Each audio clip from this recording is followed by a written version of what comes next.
Installing an M.2 boot adapter.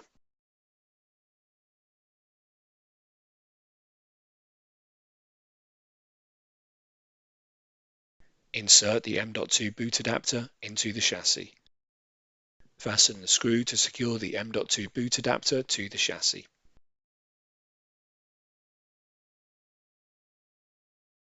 Connect the cables to the M.2 boot adapter.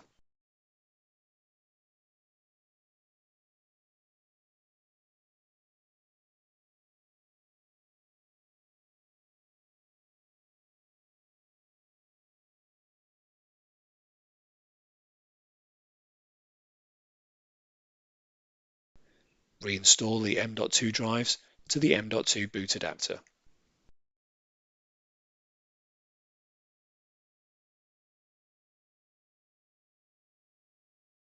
Install the server cover.